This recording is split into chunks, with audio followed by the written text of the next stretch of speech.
The most meaningful questions in life are always questions that you answered before, especially when you've got over 1,000 videos on your YouTube channel. I got a question from the audience, and it was a question I'd addressed before, but the answer was buried somewhere in the middle of a 40-minute long video where it wasn't in the title of the channel. I couldn't find it easily. A bunch of my other fans were looking around. Oh yeah, somewhere you addressed that question. The question was this. If you have left-wing friends, if you have communist friends, if you have socialist friends, if you have friends who confront you with the ultimatum that profit is evil, ask you in various ways to justify how you can have a society built on profit because, from their perspective, profit is theft. That's a rhetorical claim that's actually older than communism. I think older than the formal definition of socialism too, all right? They say property is theft. How can a society built on this concept of a for-profit corporation, for-profit company, et cetera, be anything other than evil? How to respond to this question?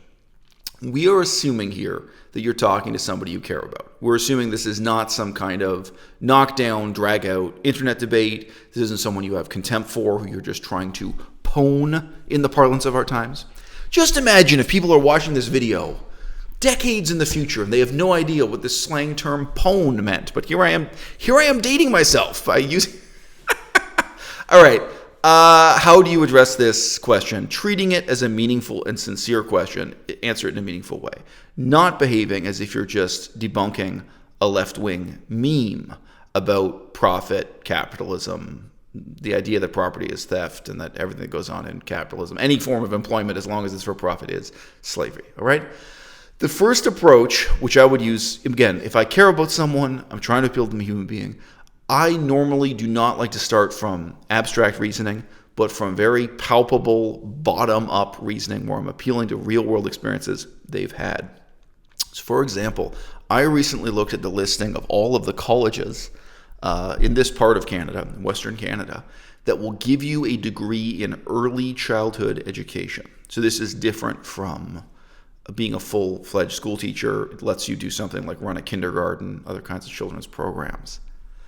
And the list provided by the government was divided into private for-profit institutions, non-profit institutions, right? Just a few different categories like that. And you would be surprised if you look at the colleges, especially, say, low-level training colleges that prepare people for technical hands-on jobs. You might really be surprised that some of them are for-profit when you assumed they were non-profit, and vice versa.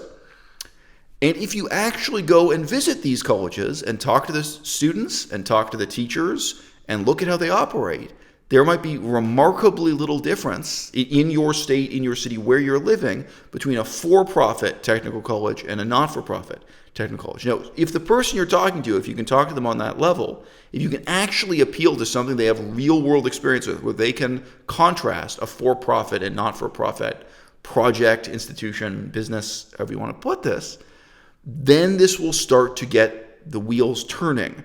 Because what you're really assailing here is an overly abstract idea of what profit is, linked to an overly abstract idea about what capitalism itself is. Now, in an earlier video, I spoke through in great detail, where depending on where you live, you may not have this experience, how subtle the difference is between going to a corporate for-profit grocery store and a small co-op, locally owned, not-for-profit grocery store. And you can start to list off what the differences are, right? But if you have this experience in the real world, certainly most major cities in Canada, throughout all of Europe, depending on where you are in the United States, you may or may not have co-op grocery stores. I mean, I don't think they're that popular in America. But a co-op grocery store, your experience as a customer is 98% the same. And the differences, although subtle, it's worth talking about a little bit here. You'll find the co-op grocery store, because they don't have a profit margin, they have to be much more conservative about adopting new products, putting new products on the shelf, whereas the for-profit grocery store will take risks and say, oh, okay, we think this is going to be the hot new product in the year 2020, and they'll get that product on the shelf. They'll do more promotions, they'll do more sales. One of the reasons to have sales is that you overstocked something. You didn't sell as many as you thought you would, and you lower the price. There's more risk-taking. There's more innovation. in the for-profit grocery store. But hey, let's not kid ourselves here. This is not the kind of innovation that's going to put a man on the moon. This is the type of small innovation that's ongoing all the time with the restlessness of commerce in the for-profit sector. And it is true, the nonprofit store lags behind that a little bit. You may find that the nonprofit grocery store pays its employees slightly better. When you actually look into it, you'd be amazed at just how slight the difference is. And indeed, just because the for-profit grocery store may be more successful, you may well be surprised the other way around, that actually the for-profit shop is paying better salaries, providing better benefits, so on and so forth. So this is if someone is your friend, if they respect you and you respect them, they should be willing to listen to this. And it may be really important to address psychologically the defense mechanisms they have, because what they want to cling to is really no different than a Muslim who's refusing to listen to the particular historical details of the life of the prophet. Like, look, this guy was just a human being. Hey, do you know how many people he married? Do you know about his sex life? Do you know about the political conditions? Do you know about his record on slavery? Where they're refusing to let you talk about the prophet and the founding of Islam's way. They only want to cling to an abstract, I can't even say a summary of their religion. They're extrapolating abstract virtues about the religion and refusing to hear these kinds of, tangible real-world details that make them think about it with a human face and with dirt under the fingernails, with all the details of real-world, real-lived experience, right? You're trying to get them to think from the ground up in terms of empirical methods instead of from the sky down with ideological preaching, I suppose, for lack of a better word, right? So your friend may refuse to hear this. They may even stand up out of their seat and say, forget it. I'm not going to let you describe to me what profit actually is or how it works in the real world. Well, then why are you talking to me about profit? If your ideology is based on this, if your ideology is based on the idea that one grocery store is engaged in theft and slavery and exploitation because they have profit, and then you cross the street, you can literally cross the street and go to a co-op grocery store that doesn't have profit, and yet there is neither more nor less evidence of theft, slavery, or exploitation. The exploitation of man by man, to borrow a phrase. Where is this dramatic difference when we remove profit from the equation? Now, depending on the particular person, they might have experience with the military having large-scale nonprofit operations. Have you ever been to a barber shop on a military base?